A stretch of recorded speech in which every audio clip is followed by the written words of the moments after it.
자, 여러분 반갑습니다. 25차시 수업이에요. 또 온라인 세 번째 시간이 됐는데, 아이고 24차시도 선생님이 20분을 생각을 하고 수업을 했는데 27분이나 돼버렸네. 이번에는 정말로 아주 짧게 할 거예요. 알겠지? 자, 저번 시간에는 우리 준법에 대한 이야기 했습니다. 우리 준법, 의무, 이거를 왜 해야 되는가 라는 관점이 유인물에 프린트에 있었어요. 공리주의적인 입장이라는 게 있었고, 그리고 은혜를 갚는다는 어떤 보은의 입장이라는 게 있었고, 그리고 우리가 암묵적으로든 명시적으로는 동의를 했으니까 지켜야 되지 않겠느냐 라는 입장 세 가지 정도가 있었습니다. 유인물에 있는 내용들 다시 한번 꼼꼼하게 본다면은 여러분들 충분히 이해할 수 있을 거라고 보고요. 다음으로 롤즈가 보는 다수의 정의관과 관련해서 그 기준에 이하가 된다면 시민 불복종을 할 수가 있다고 했는데 네 가지의 주요한 특징이 있었죠.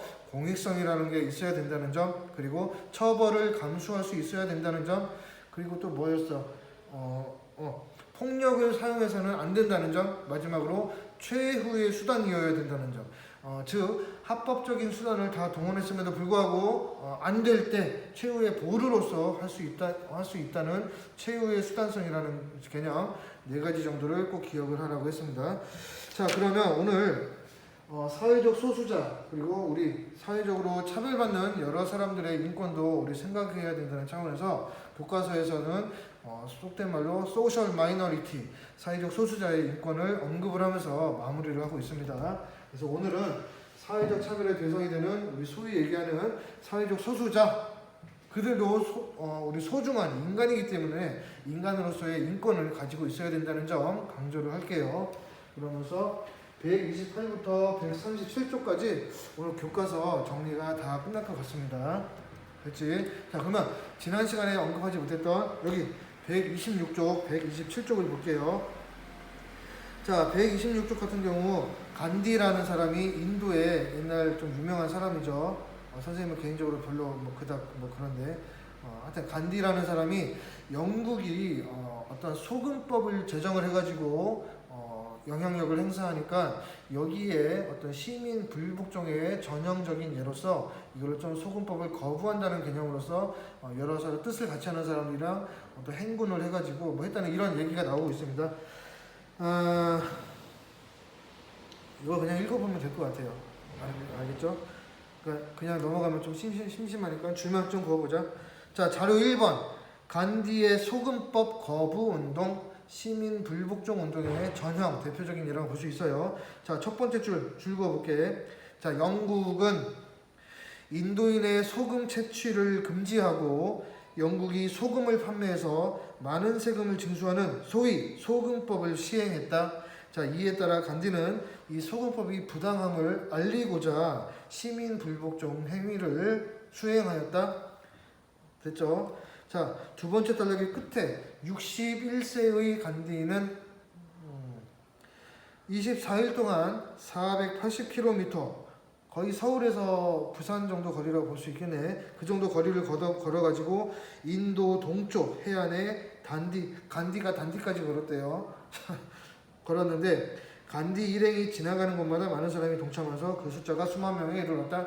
자, 시민 불복종 운동의 대표적인 예 한번 읽어보시도록 하고, 다음에 127쪽 자료 2번 마르틴 루터 킹 목사의 I have a dream 막 이런 얘기 있죠. 나는 이 사회, 나는 꿈을 꿉니다. 뭐 흑인과 백인이든 뭐 서로 차별을 받지 않으면서 인간으로서 동등하게 뭐 살아갈 수 있는 그러한 세계, 그러한 차별 없는 세상을 I have a dream 뭐 꿈을 꾸고 있습니다. 이런 얘기들을 해요. 그래서 하나 둘 셋 네 번째 줄 거기 줄을 그어볼게요. 몽고메리 버스 뭐 운전사, 그 몽고메리 그 여성이었나? 선생님이 기억이 안 나네.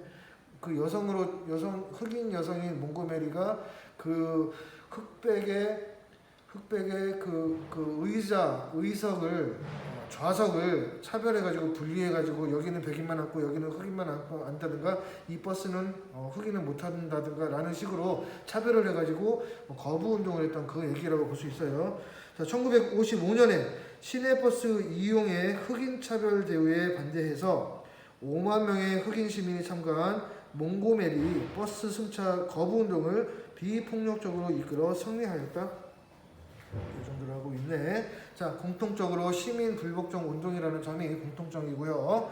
자, 이 운동 다시 한번 얘기할게. 공익성, 처벌 감수성, 최후의 수단성, 비폭력성, 이 네 가지 정도는 좀 뭐랄까 숙지하고 있기를 바랄게요. 자, 이제 시간이 문제가 아니고 128쪽을 봅시다. 자, 사회적 소수자라고 되어 있지? 사회적 소수자, 이게 뭘까요? 소셜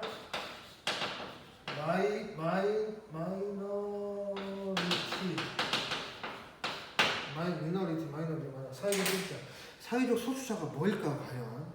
우리 사회라는 과목에서는 어떠한 개념이 나오면은 그 개념을 구성하고 있는 여러 가지 요소들이 어떤 and로 엮여 있든 or로 엮여 있긴 하는데, 사회적 소수자라는 개념도 사실 좀 우리가 머릿속에서 정리를 해야 되는 개념이라고 볼 수 있어요. 그치? 자, 사회적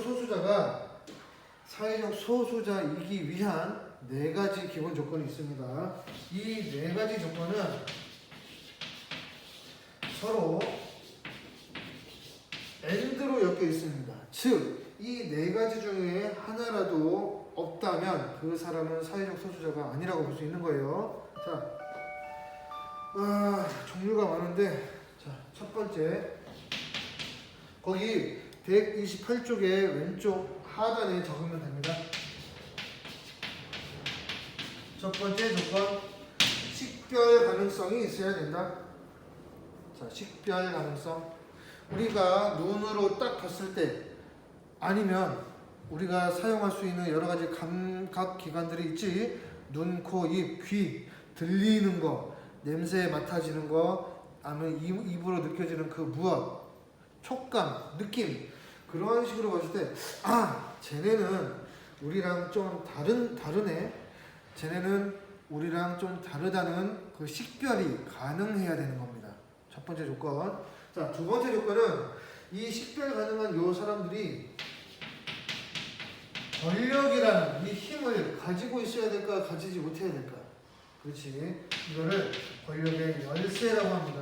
여기서 말하는 열이라는 거는 상대적인 개념이에요. 우리 우열이라는 말을 하고 있는데, 힘이 우세하다, 열세하다, 이 개념은 서로 상대적으로 세고 낮다라는 개념이에요. 즉, 권력이 상대적으로 이 사람들은 잘 갖고 있지 못하다라고 생각하면 되겠습니다. 다음으로, 이 사람들은 우리랑 다르다는 이유만으로, 그리고 권력을 가지고 있지 못하다는 이유 하나만으로 사회적인 각종 차별 대우를 받고 있다는 점을 좀 기억을 하세요. 자, 그리고 마지막, 이 사람들은 자기네들끼리 집합적으로 어떤 정체성을 가지고 있다고 봅니다. 그거를 집단적인 정체성이라고 할 수가 있겠네. 아이고, 좀 참네. 자, 이 네 가지 조건을 모두 다 충족을 해야지만 우리는 이 사람들을 사회적인 소수자라고 할 수 있습니다. 여기에서 많은 선생님들이 이렇게 낚시질하는 경향이 있어요. 사회적 소수자? 이 사람들은 과연 소수니까 그 숫자가 절대적으로 적은 거 아닐까? 자, 숫자가 적다? 이거는 별로 큰 영향력이 있지 않다는 점. 예를 들어서 남아메리카 공화국 같은 경우는 절대적으로 많은 사람들이 흑인이라고 할 수 있죠. 그리고 상대적으로 적은 사람은 백인들입니다. 즉, 백인은 적고 흑인은 많은 나라가 남아메리카 공화국이에요. 그런데 우리가 거기에 숫자가 적은 백인들을 가지고 사회적 소수자라고 하진 않죠. 왜냐하면 그들은 나름대로 식별 가능하지만 힘을 가지고 있어. 그리고 사회적으로 차별 대우를 받는 적이 없습니다.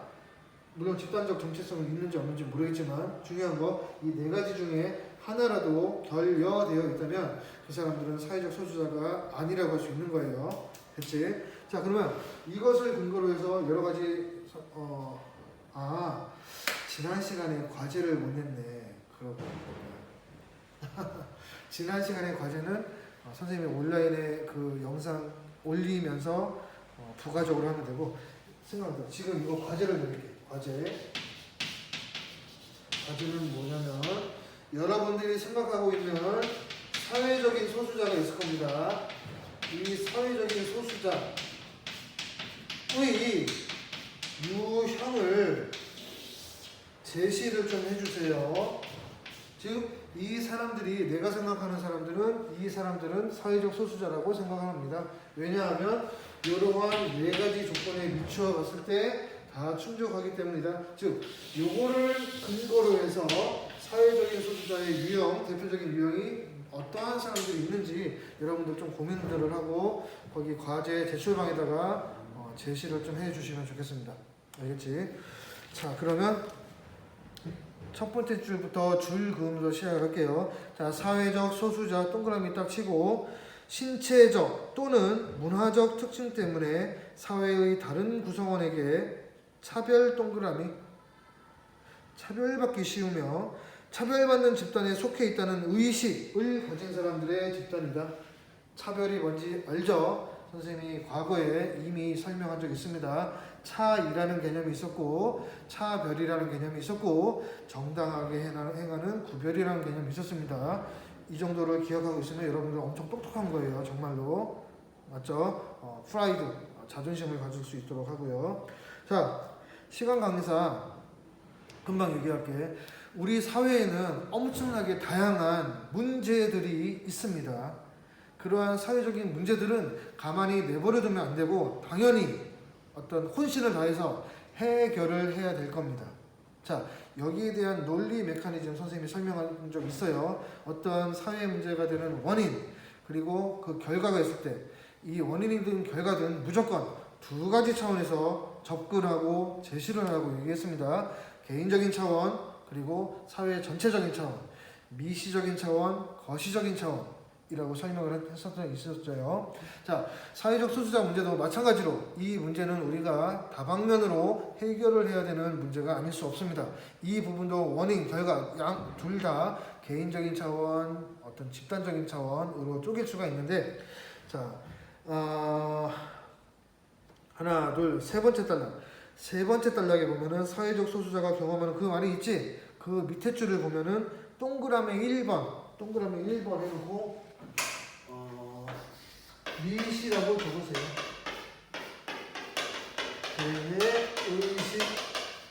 개인의 의식 해놓고 줄을 그어볼게. 자, 개인은 자신은 물론 타인의 인권 문제에 관심을 두고 이를 해결하고자 적극적으로 동참해야 된다. 사회적 소수자를 차별하는 것은 그들의 인권을 침해하는 일임을 인식하는 것도 필요하다. 됐지? 또한 다음에 2번이라고 적어보세요. 2번 거시라고 하고 사회 제도라고 적어봅니다. 자, 동그라미 2번 줄 그어보자. 사회적 소수자의 인권을 보장하려면 이들에 대한 차별을 금지하는 법과 불평등을 해소하는 제도를 도입해야 된다. 줄 긋고 끝. 됐지? 자, 이 정도로 읽어보면 되고요. 129쪽 자료 1번과 2번이 있는데 장애인이라는 사람들이 있네. 이 사람들 중 장애인들이 전부 다 사회적 소수자가 아닙니다, 여러분.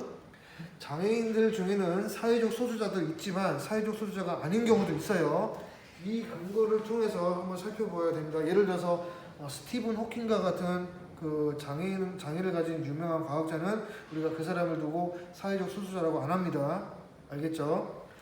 자, 장애인에 대한 인권을 그럼에도 불구하고 우리는 보장시키기 위해서 노력을 해야 되겠죠? 여기에 대한 내용이 자료 1번에 있고, 자, 자료 2번에는 결혼 이민자들이 있습니다. 우리나라에 저기 뭐 동남아시아나 중국이나 일본도 몇 명 있고 해가지고 이 뭐랄까 우리나라에 결혼을 와가지고 한 가정을 이루어 살고 있는 사람들이 있는데 그 사람들도 경우에 따라서는 사회적 소수자가 되는 경우가 많아요. 이거 잘 한번 읽어보시고요. 자, 130쪽을 봅시다. 130쪽.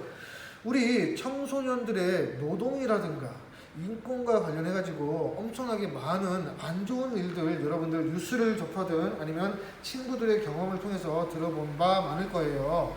우리 청소년들은 상대적으로 노동, 일을 함에 있어서 상대적으로 어떤 성인에 비해서 훨씬 더 불리한 입장에 서 있다고 볼 수 있거든요. 그러니까 그거를 악용을 해가지고 청소년들의 어떤 인권을 회하는 그러한 일이 좀 많이 발생하고 있는 게 현실이에요. 여기에 대해서 좀 뭐랄까 부당한 것을 참고 이겨내는 것보다는 당당하게 아니라고 얘기할 수 있는 일단 용기가 필요하고, 그 용기가 필요하기 위해서는, 전제가 되기 위해서는 알고 있어야 됩니다. 모르는 상태에서 내 인권만 찾는다는 것은 상당히 좀 어리석은 일이라고도 할 수 있거든요. 그렇기 때문에 여러분들 교과서에 있는 내용들 꼼꼼히 보면서 내가 방학을 이용해서라든가 아니면 시간이 있을 때 노동, 아르바이트 같은 걸 하게 되면은 이러한 일들이 나를 괴롭힐 수도 있겠구나, 이거를 꼼꼼히 한번 준비해 봐야지 라고 좀 생각을 하고 접근을 하고 공부를 좀 했으면 좋겠어요. 자, 세 번째 줄 그어볼게. 자, 청소년은 기본적으로 성인들이 보장받는 노동 조건에 대한 권리를 똑같이 적용받습니다. 또한 위험한 일이나 유해한 일에 할 수 없고 노동 시간을 제한받는 등 성인보다는 강한 보호를 받습니다.